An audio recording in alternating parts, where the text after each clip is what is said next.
the Hub on Hollywood. I'm James. I'm Jamie. And we love movies. And today, James, we are going to have back-to-back reviews of said movies. Yes, and of course, we are finally nearing the end of 2020. And so to of celebrate, we are going to be naming the top 5 movies that best describe 2020. Which are those terrible movies that you think of and you immediately think, oh yeah, 2020, the pandemic. That makes perfect sense. We will be going over that. But yeah, thank you so much for tuning in to this week's episode, the last one of the new year. So that's something. Hey, thank God. Let 2020 be over. Please. It's okay, over fingers crossed for 2021.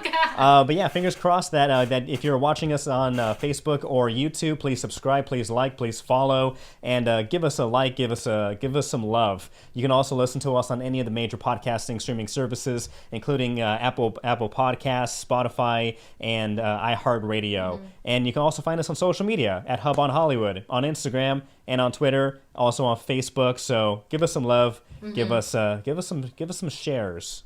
Yes, please share the gift of the Hub on Hollywood. We just finished Christmas, right? I bet there's a few people that you missed out on, right? Just send them a link. And there you go. Christmas miracle. They're gonna love you forever. So James, like I was saying, we're starting with back-to-back reviews here. Wonder Woman 1984 came out Christmas Day, simultaneously in theaters and on HBO Max. We also watched Soul on Disney Plus. No spoilers here, folks. No spoiler reviews. Where do you want to get started with, Soul or Wonder Woman, James? If you want to take it away with Wonder Woman 1984, let's take it away. Yeah, that one I am not subscribed to HBO Max, and so I'm going to be waiting a bit, I guess, before I see it. Yeah. But what did you think? Yeah, so a little bit of house cleaning here. Just if you want to watch this movie and you don't want to go to the theaters, it took us a little while to figure it out. We used to have HBO Go, which is no longer a thing, but we are subscribed to HBO, and when we tried signing in, it worked. So we were able to access HBO Max, but it is a little bit confusing because they've switched up their HBO product. So if you pay for HBO, you can watch it. It's like $15 a month, and that's what we ended up doing because we already pay for it. But if you don't want to pay for it, the movie theaters, it's still kind of rough. It's up to you. But is it worth it, James? Is it worth it? I would say it is worth whatever option is less money to watch this film. Interesting. Okay, it's so no spoilers here. I really, really wanted to like Wonder Woman 1984, and it didn't deliver everything that I was hoping. Let's put it that way. Gal Gadot back as Wonder Woman in the year 1984, obviously, in another installment of the DC Universe, and she is the shining star of the DC Universe, James. I think we can all agree on that. But she's the most successful DC character so far. Yes, but it's really hard to recapture the spark of her introductory film of the first Wonder Woman, I think, because by this point she's lost a little bit of that innocent exuberance from the first film, and we've got a lot of characters in this movie, and a plot that's a little bit hard to follow. It's a little bit hard to follow, but we've got Pedro Pascal acting his ass off. He is the best part of this movie. Obviously, Pedro Pascal from The Mandalorian, the Mando of Mandalorian. I think he was the best part of this entire movie, by far. Yeah. But next to Gal Gadot, it was him by far. He was an excellent villain, an excellently developed character, and so's Kristen Wiig.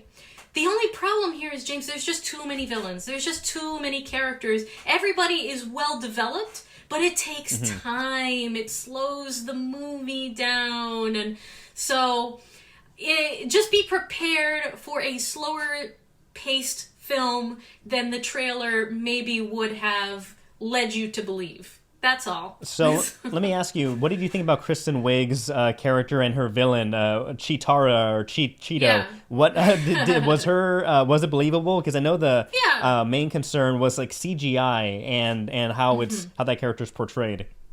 I think it was believable. I've seen a lot worse CGI characters. Definitely.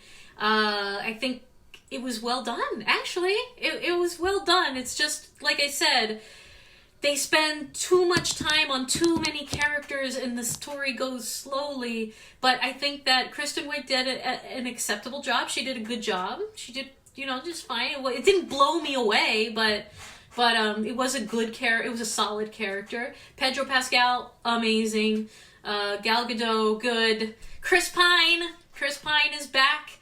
And he is resurrected in another person's body. And it's just a lot of characters. It's just jumbled. That's the main. Now, I'm not sure if this would be. criticism. I'm not sure this would be spoiling anything, but the way that Chris Pine's character was brought back, I heard it was controversial because the way that he comes back, the person's, as you mentioned, person's body. A lot of, if you really think about it, I've heard there are problems with that. Did you find any? Again, not sure if this would be spoilers, but if you had any issue with that. It felt a little odd to me. It felt a little odd, and the ending. I'm not going to give anything away, but there's just a sense that things are jumbled and not thoroughly explained how things kind of end. And I think that's, in particular, I think is a part of the problem of Chris Pine's character.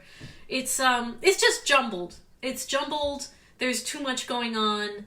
I don't want to give anything away, but I was left unsatisfied with how it all actually came together. Okay, so let me ask you this: for those who have HBO Max, should they watch it? Yes, you should watch it because there's nothing else to do. Okay, for those who don't have HBO Max and are thinking of watching it, they would subscribe, take the time to put in their information and all that yada yada yada to get the free trial. Do you recommend that? I do. I go for it with the free trial. It's entertaining. It's definitely entertaining. It just didn't deliver everything that I was expecting. But I think you should go ahead and sign up for HBO Max anyway because it looks like this is the future, James. There's a number of movies that are slated that are going to be coming instead of, that are going to be simultaneous releases to the theaters and on HBO Max and the other streaming services. I think it's worth it. We got HBO to watch Game of Thrones, and I haven't used it much since, and now I'm kind of glad that I have it, just so I can watch films like this and other films that are going to be coming out. All right, well, kind of sticking to the same strategy of releasing films straight to their own streaming service, I myself watched Soul, and I believe you watched, if not most of it. Yeah. But Soul, the latest Pixar Disney film starring Jamie Foxx. He's playing Joe Gardner, a school music teacher who loves jazz with a fiery passion. But lately, that fire has been dwindling. He's feeling like he's squandered his life, and he hasn't done what he's always wanted to be or to become, which is a professional jazz player. He plays the piano. And that is until, however, he gets his big break to perform in front of a live crowd. But unfortunately, he has an accident and dies unexpectedly. Not giving away spoilers, but his soul, hence the movie, his soul is transported to this other realm where souls are either going to Earth as new souls or entering the afterlife. So Joe tries to find his way back to his body, but he can't do it without the help of another soul, 22, played by none other than Tina Fey, which was a really awesome surprise for me. I didn't know she was in this movie until afterwards, and it makes sense because I really liked her character, so that was cool to see. But Jamie Foxx, he does a great job as Joe. Tina Fey, again, a pleasant surprise. The animation... let me just start off by saying I think this is a good film. I recommend it. Just like Pixar, I think they knocked another one out of the park. It's not up there with the top tier of those emotional tearjerkers like Up or Inside Out, even though it's being compared to a lot like Inside Out. But I think this is a very good movie. The animation, phenomenal. Mwah. Pixar, they've gotten so good with lighting shadows, and skin texture. Even though like the characters are kind of their features, their facial features and body features are a little more exaggerated, the skin texture is right on. It looks so good. The world, extremely vivid, extremely detailed and realistic, and so it really meshes, or I think it really does a good counterbalance with the overly characterized characters. Now the big question is this too mature for kids? Because like Inside Out, where they kind of look at, what it means to be human and looking at, what's working on, how your brain's working, this movie looks at the afterlife and what happens after you die, and also what happens before you die. And so I think there may be some concepts in this film that may go over some kids' heads, and I think they will still enjoy it. However, think adults of any age, I think, once you're, in your 20s to your 90s, I think watching this movie will have a little more of an impact. So I think there's a little bit of everybody can take something out of this movie, but the animation amazing, the music, again, this revolves around this jazz player, and the music is just fantastic. It was actually based off of Jon Batiste. Do you watch Stephen Colbert's late night show on, I think it's CBS? Not as often as I'd like to. Yeah, so Stephen Colbert's main band leader is Jon Batiste, this jazz musician, and like he's like this phenomenally talented person, and so he actually did a lot of the music in this film.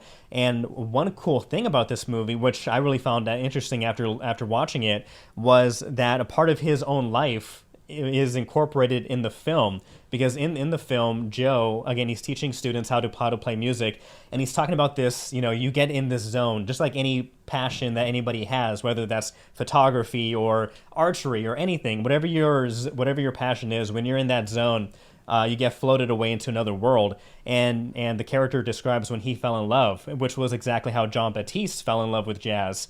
And so I thought that was a really cool collaboration, and I don't know, using real life events of somebody who loves jazz, incorporating that into the movie. So Soul has a lot of heart, a lot of passion, and the music, the animation's beautiful. So I recommend Soul. It's on Disney Plus, and available right now. Yeah, I only saw parts of this movie, but I also thought it was better than Wonder Woman.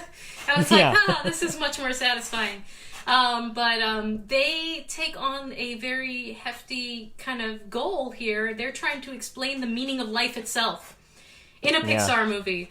Because of course they are, because Pixar does this to us. And I like what they came up with. It's just, to live and enjoy living, something along those lines, along the lines of this story. So I like that. I liked how they looked. I liked how the souls they look like Casper, like the real life movie.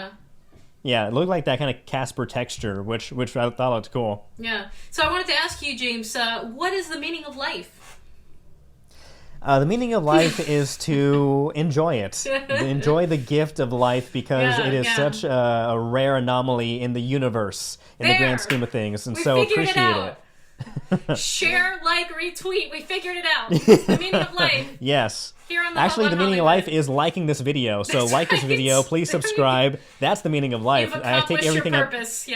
I take back all that philosophical stuff I just said. I take it back. Subscribe and like. But yeah, I recommend Soul. So that's our reviews for Wonder Woman 1984 and Soul on HBO Max and Disney Plus, respectively.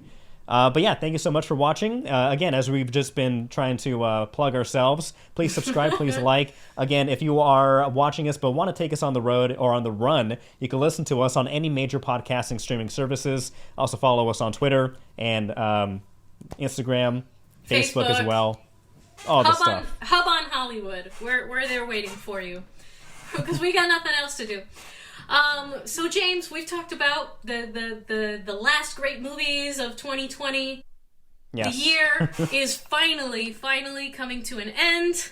Thank every deity. And everything's going to reset, right? That's how it works. Everything resets, and we just go back to we exit the Matrix and we start over again, right? we win Jumanji or we go to another level of Jumanji. I don't remember how that works, but Yeah, I think that now is a good time to look back, have some retrospective introspection, and we've put together a list. We've each put together a list of Yes. if 2020 were a movie. If Yes. 2020 were a movie, James, or the movies that embody 2020 the most. The top movies what would that they best be? describe this horrendous year. Yeah, now I would love to hear people's ideas and thoughts on this. So go ahead in the comments. What if 2020 were a movie?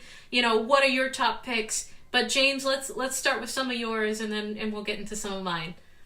Okay, so I go into categories. I break this down into different aspects of the 2020. And so I created this top 5 movies list that best describe 2020. And the first category involve movies where things continuously go bad. They just keep getting worse and worse and worse until the very end when there's hope and there's light at the end of the tunnel.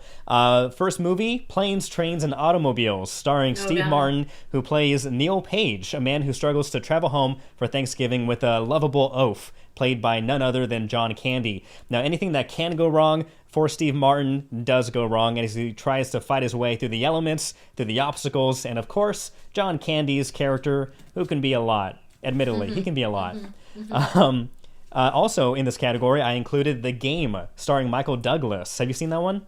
The Game, is that where he hunts people for sport? No, this one follows Michael Douglas. He plays a wealthy banker who's given an opportunity to participate in a mysterious game. His life, however, is turned upside down when he becomes unable to distinguish between the game and reality. This role-playing game gets crazier and crazier, like 2020. It becomes more and more paranoid, and there are a lot of twists and turns all the way through. So that's my movies that where things continuously go bad. My number one, if 2020 were a movie, James, it all started with The Rise of Skywalker, let's be honest. It all started with The Rise of Skywalker in December of 2019. This movie gives me permission to complain for the rest of my life. Just like 2020.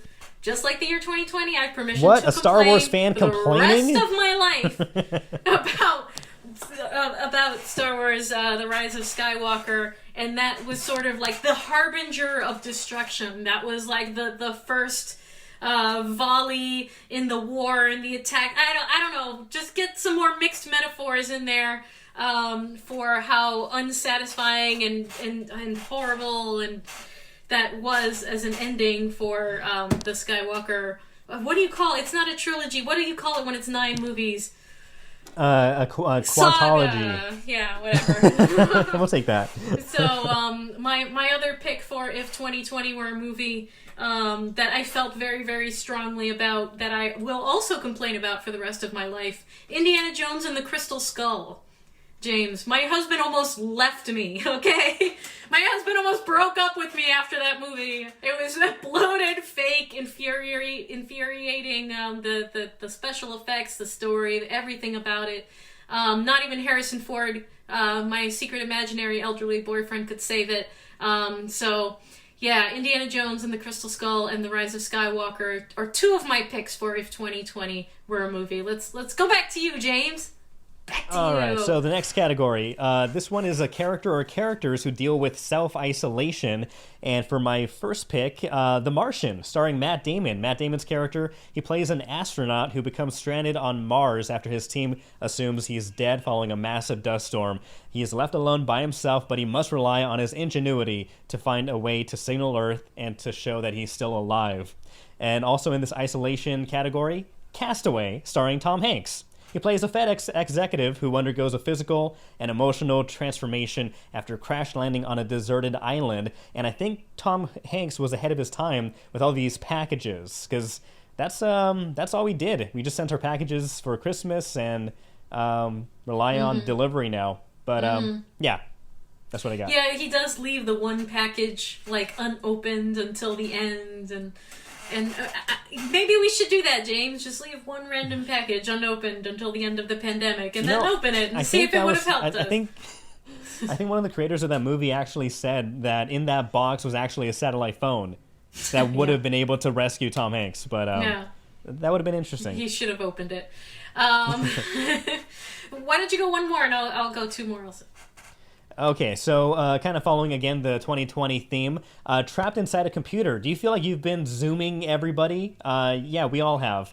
And so this next category, trapped in a computer. My movie pick, The Matrix, starring Keanu Reeves. He's a computer hacker named Neo who discovers the shocking truth that life he knows is an elaborate deception of an evil cyber intelligence. My other movie that falls into this category of trapped inside a computer, Tron, starring Jeff Bridges. He also plays a computer hacker who's abducted into the digital world and is forced to participate in gladiator-like games, where his only chance to escape is with the help of a heroic security program. That gladiator-like games reminds me of when everybody was flooding to the stores to buy toilet paper. And so I can see that connection also. Okay, all right. Well, my other, if 2020 were a movie, The Last Airbender by M. Night Shyamalan. Ooh. Never, James. Never has there ever been a film with so much hype and so much build-up and a big, solid fan base. People who are a fan of the TV show Nickelodeon of Avatar: The Last Airbender. When M. Night came out with this movie, I was there. I was there on opening night. I was dressed up as Katara. There was a huge crowd of people that were so excited. And never in my life, James, have I felt a loss of hope and enthusiasm and a deflating of an entire crowd of people simultaneously as I did on opening night watching that movie. It was so awful that by the end it had devolved into people just shouting at the screen and people walking out of the theater the way that I wish that I could walk out of 2020, but we're all trapped with this monstrosity and we can't go back.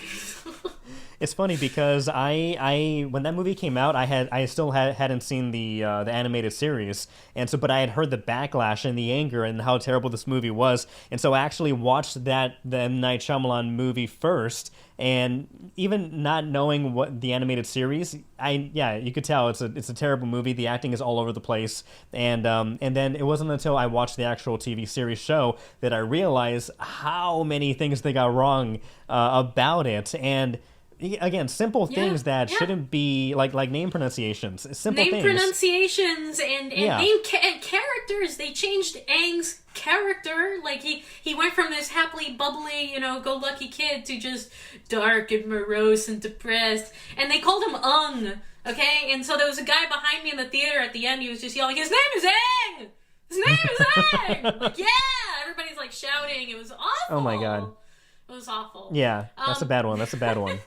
But one more pick, another pick that I have, A Quiet Place by John Krasinski. Speaking about apocalypses, where you have the film where you need to be silent because the monsters that have taken over the earth react to sound, and the children don't make it, the father doesn't make it, isolation, death, terror. It's the perfect apocalypse film for what we're going through right now, and it doesn't matter what you speak, it doesn't matter what you say, you will get attacked for whatever you say this year. It doesn't matter if it's true or not, it just, everyone's just fighting each other, and it's not worth it to say anything, James. But that's why I picked A Quiet Place for my 2020 we all wish for that, especially this year. But that kind of transitions into my next category, political discourse. Yeah. And obviously, after all that, you want to find A Quiet Place. But for my two movie picks for a political discourse, Dr. Strangelove, or How I Learned to Stop Worrying and Love the Bomb. Not going to go into more of that, just that's one of the picks. Also, for political discourse, Get Out. Written and directed by Jordan Peele. It's about a young African-American man who visits his white girlfriend's parents for the weekend. It's there where his simmering uneasiness about their reception of him in front of the other guests, it eventually reaches a boiling point. It takes a look at a variety of subjects, including racism in the United States. And, for a horror movie in it of itself, it is scary and creepy. So if you like horror movies, that alone, it's good.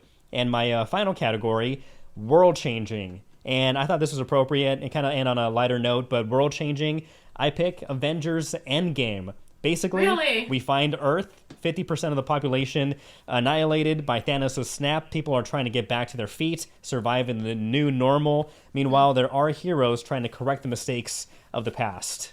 And Okay. that's my pick. All right, that makes sense. Okay, so let's end. I'm going to end with my ultimate pick. All right, and this is, I have to give full credit to my brother and sister-in-law for putting this in my brain. The Dead Don't Die, James. Do you recall this movie with Adam Driver, Bill Murray, Tilda Swinton?